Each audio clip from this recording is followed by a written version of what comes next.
ஸ்பெயினின் பார்சிலோனாவில் நடைபெற்ற கார் பந்தயத்தில் சொந்த சாதனை முறியடித்தார் நடிகர் அஜித். விவரங்களை நம்முடைய செய்தியாளர் யுவராஜ் வழங்கிட கேட்கலாம். யுவராஜ், வணக்கம். குறித்தான மேலும் விவரங்கள். வணக்கம்.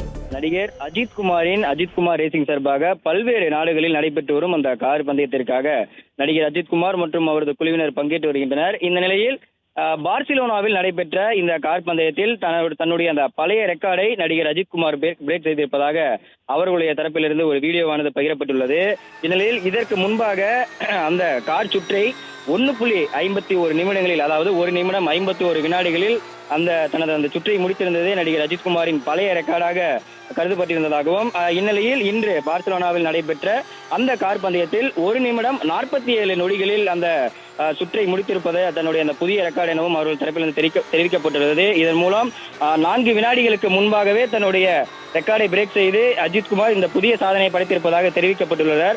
அதே போன்று நன்கு கை தேர்ந்த இந்த கார் பந்தயக்காரர்களின் ரெக்கார்டிற்கும் நடிகர் அஜித்குமார் வைத்திருக்கக்கூடிய அந்த புதிய ரெக்கார்டிற்கும் வெறும் 4 வினாடிகள் மட்டுமே இடைப்பட்ட காலமாக பார்க்கப்படுவதாகவும், கூடிய விரைவில் அந்த ரெக்கார்டையும் பிரேக் செய்வதற்காக நடிகர் அஜித்குமார் தொடர்ந்து முயற்சி செய்வதாகவும் அந்த அஜித்குமார் ரேசிங் தரப்பிலிருந்து இந்த தகவலானது தெரிவிக்கப்பட்டிருக்கிறது. இந்நிலையில் 1.51 வினாடிகளில் இதற்கு முன்பாக முடிக்கப்பட்டிருந்த அந்த சுற்றை தற்போது 1.47 நிமிடங்களில் சுற்றை முடித்து தன்னுடைய புதிய சாதனை நடிகர் அஜித்குமார் அவர்கள் அஜித்குமார் ரேசிங் சார்பாக படைத்திருக்கின்றார்.